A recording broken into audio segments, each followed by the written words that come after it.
Straight ahead on CBS19 News 4, another downtown shooting. This time, one person is dead. Got the latest on the second downtown shooting in as many weeks.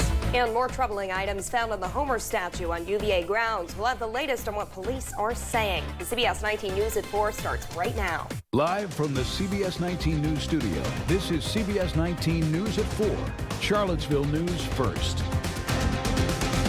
Good afternoon, I'm Rick Young. And I'm Carly Haynes. Thank you so much for joining us. Got another winner of a weather day today. Yes, beautiful outside. Yeah. Here's AJ with the first look at your forecast.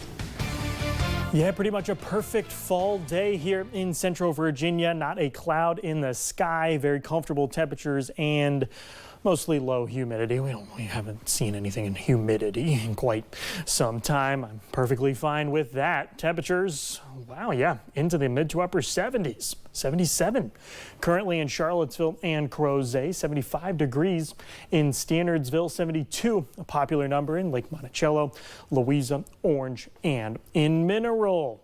Doppler radar, few clouds lingering further off to the east. That's the same system that brought us the mostly cloudy skies yesterday, now working its way away from our area. Your weather headlines here, partly cloudy skies overnight tonight. We will see a few clouds start to work their way in tomorrow morning. Tuesday, going to be another warm day before we see a couple different cold fronts we're keeping an eye on for the rest of the week and the weekend. I'll tell you, if any of those cold fronts we're watching out for bring us some rain chances, that's coming up here in just a little bit.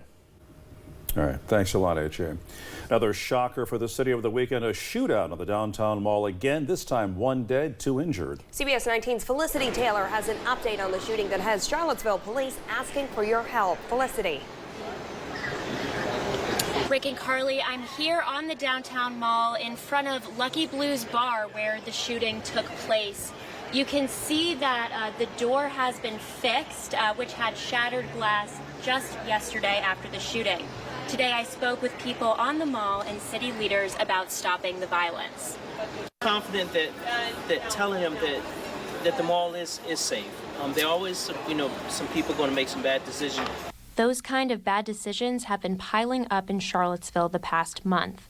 Vice Mayor Juan Diego Wade says he and City Council are looking for answers. It's very disturbing because a lot of times they're young people, and I kind of cut my teeth here in this community on working with young people, and I still do that. And I know that if you give them options, you give them positive opportunities, then they can turn away from some of the decisions that they're making now. Longtime mall patron Crystal Powell says this isn't the Charlottesville she used to know. A very bad rap for violence and things like that. And, I'm a reader. I hang out on the mall, and I've been treated with respect and dignity, and I don't understand why things like this happen. She says the police presence is there during the day, but not at night when it's actually needed. Wade says the police department is underfunded and understaffed, and the council wants to address that in the budget. For now, this is his message. The safety of the public is the #1 concern of City Council, of our local government, in particular the police department. That's what they're here for. And so we're doing everything that we can do to address this. Now, as to the investigation, Charlottesville police told me they were meeting about the incident at 1 o'clock, and they would have more information after that. We are still waiting for that update. For now, live on the downtown mall, Felicity Taylor, CBS 19 News. All right, Felicity, we know you'll keep us updated there. Thank you.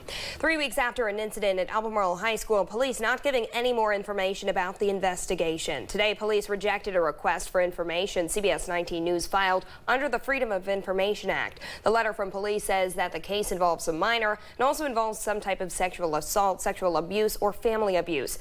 There, by Virginia code, they will not release the information. Last week, we reported 2 students were suspended for an incident school officials described as inappropriate and intolerable. Well, following up on the pedestrian and bike safety in Charlottesville after a cyclist was hit by a car last week, what witnesses say looked like a deliberate act. Andy Orban, the local architect who created plans for East High Street and is working with Charlottesville Glass and Mirror owner Dwight Corral and crossing guard Kevin Cox to implement those plans, also has another project in the works. He started a petition for protected bike lanes on West Main Street. He says in general, there isn't enough space for bikers and drivers. The only protected bike lane in Charlottesville is on 6th Street. Pretty much all the rest of the bike lanes are just painted along the travel way, and there's no protection. They're oftentimes in the zone where the car doors are opening and things like that. So there's definitely a lot that could be improved with the bike lane. This project is called Car Free Seaville. The petition has over 250 signatures so far. Orban is meeting with city councilors later this week to discuss the next steps. UVA police are still investigating yet another incident involving the Homer statue on grounds this weekend. Our CBS19's Alexia Williams has more. Alexia. Hey, Rick and Carly. On Saturday morning, police found a pile of items left in front of the Homer statue. The items included 2 masks, a civil peace flag, a Christian cross, and a sealed envelope with a letter written inside, seemingly written to Homer. The letter did not include racial or religious language, but it is thought to be of no immediate concern for public safety, according to the university police. However, an associate professor and researcher/teacher on conspiracy theories at UVA believes that the people should be concerned about the messages that these items might represent.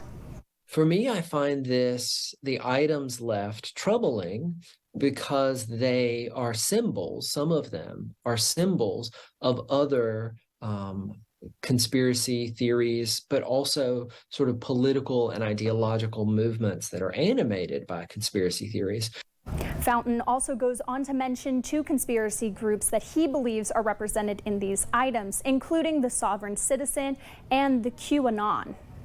The sovereign citizen movement or the sovereign citizen ideology, as well as the QAnon myth ideology. We might even say sort of ragtag political movement. And so I think they're troubling because these are known symbols, and because the letter and some of the other items were repeating some of the discourse that you see circulating online from these communities.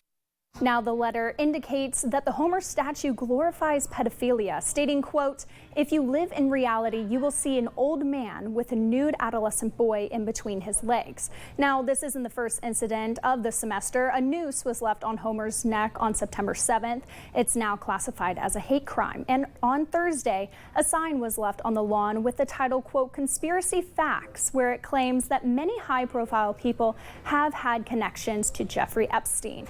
Again, these are all still under heavy investigation, and anyone with any more information should contact UPD at 434-924-7166. As always, we will keep you updated.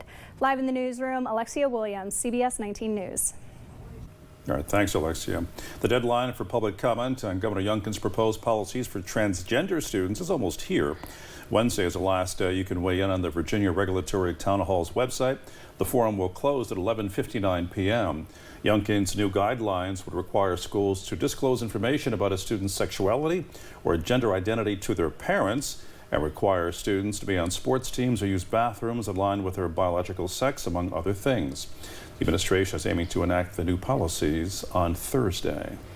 Virginia Governor Glenn Youngkin held a meeting this morning on the state of Virginia's school systems. This statement is following the state-level release of the 2022 National Assessment of Education Progress Mathematics and Reading Assessments at grades 4 and 8.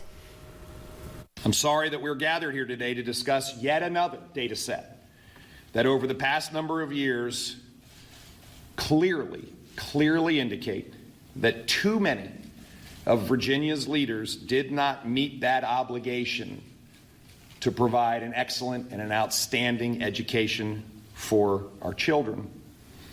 We must acknowledge the glaring reality that we face together. The governor stated that the results were the final nail in the coffin. He went on to say in the business world, if this was their report card, there would be immediate change in management or you'd get fired. Coming up on CBS 19 News at 4, midterm races enter the home stretch. We'll tell you the latest on how nationwide millions of Americans have already cast ballots and locked in their decisions.